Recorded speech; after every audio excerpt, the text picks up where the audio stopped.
Craig, how's it going? Thank you for sending in your video and really keen to show you some of this backhand. There's a lot of good stuff in here. So part of this is as I like to sometimes, I'm using it as a compliment on some of the things, but there's definitely one or two little quirks that we're going to look at to hopefully get you a little bit more consistent and power on that backhand.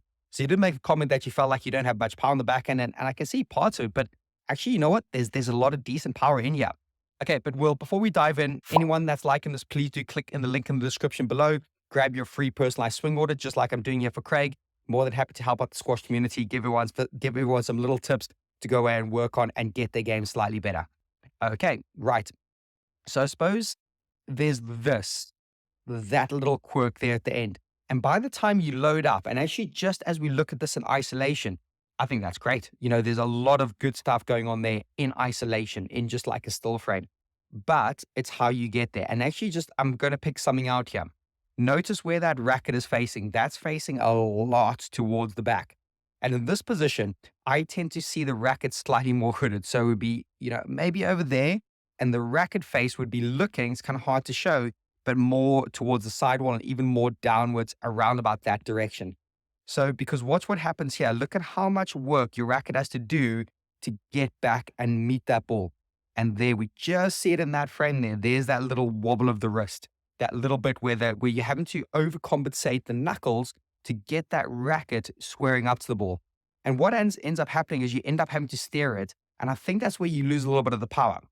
Because what you're doing there, that's a lot of movement right at the end. I would like to see you more loaded, more still, holding that position rather than that extra twiddle, that extra little bit you do. And I'm going to show you a few more as we go, I think. One thing I need to really compliment you on is the release on your follow through. Really like the way that racket follows through. It's expressive. You're opening up really nice. Both arms are nice and open. So there's a lot of good stuff there. You got a lot of nice mechanics in your swing, but there's a few little things that we can try to get a little bit better and sort out. So let's just see if we can find a little bit more. Obviously going a little bit high there. Let's just try find the other ones. So again, even there, I know it's not off the back wall, but just look at this. Can you just see how those knuckles turn, close off? And actually, even at that point, it feels like your knuckles are turning towards the camera. They're looking out this way, and it just shuts the racket face off. Look at that there. It's just that little quirk there. Let's see what happens to the wrist now. I can imagine it's going to wobble a bit. There we go. You can just see that compensating of the wrist position. This one, I think you're definitely too close, and you probably know that, so I'm not going to pick it out too much. But the wrist twiddle, that broken wrist that I see a lot of, comes from two areas. Either comes from using your arm too much or getting too close to the ball. I think yours comes from that little extra hitch at the top of your swing. And let's see if we can look at it again. I didn't quite judge that one. Let's have a little look if we can get some more off the back. Like I said, there's a lot of good stuff. You're using body weight. I like the way you bend your knees, you use your knees, you transfer your weight. Let's have a look at this one. I like that loaded position. Possibly the arms too far out this way. I'd like to see that elbow possibly tucked in, coming around a little bit more, make it a bit tighter, dropping that lead shoulder a bit more. This is good though. This is really good. Let's have a look at it. There it is. Can you see that? Look, I can see the blade of your racket at this point. Whereas if I'm on the camera, I'd actually like to see, your string. Everything needs to turn a little bit more. Hard for me to show you what I'm looking at here, but everything needs to turn a little bit more open. That wrist needs to cock more. You can just see that wrist there. If I zoom right in, look at where it's turning. It's turning in a negative fashion. It's turning sideways rather than turning back in towards you. I think that for me would be your biggest thing you could go work on. And there it is. And there you can just see the wrist starting to go, can't you? Just twiddles. And then you obviously make it up and you hit a nice, decent shot there. And again, just look at that follow through. Fantastic. Love that release. So here's part of the compliments that I'd like to do. You transfer your body weight well, you drag your back foot well. Look at how when you hit that foot hit the ground, everything's activating, and then that back foot slides in to help that body weight like that. So all the mechanics from the feet to the contact, not the contact point because you're probably a bit close, to the release and how well you do with that finish. You know what? That's fantastic. Keep that up. Keep doing that. This little bit here, it's that first little bit, that little turn of the wrist, that's probably damaging you a little bit too much. Let's see if I can pick out one or two more things, probably going to be the same message. There we go. There's a great one to show you on. Look at how negatively turned that is. Just notice that racket head. there, everything needs to be opening up a little bit more. You're closing it.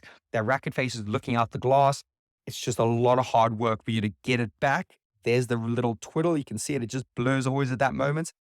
And then you make up for it. But it's, yeah, I think it's the follow through body weight transfer that you're doing well with. And it's these early bits there. Possibly the swing's a little bit too big as well, but you know what? I like the way your arms are crossed there. Big fan of that crossing because it helps both swings. You know, you've got some really good mechanics. Position one needs a little bit of work. Position two is about there. Could be a little bit lower maybe. So position two and position three is the contact point. So it's the kind of classic 1, 2, 3 part of the swing that I like to look at a lot. But yes, I think if you can go away, work on position one, ranging from doing it without a ball, don't put the ball in play, ignore the ball for now, slow it down. Even if you break it down, you know, frame by frame, the way you're swinging, visualize it. Also visualize it, run it through your mind. Watch some of the other videos, watch some of my split screens that I've done with some of the other people in regard to that backhand.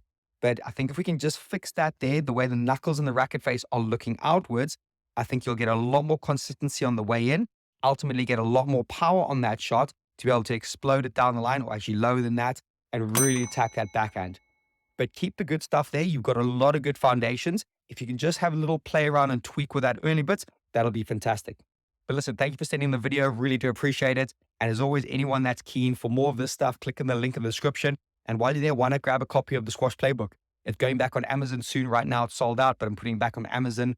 And please do share, like, subscribe to the channel, tell your friends, tell your family. Really keen to help out as many of the squash players as I can out there. Okay, all the best, everyone. I'll see you very soon. Bye.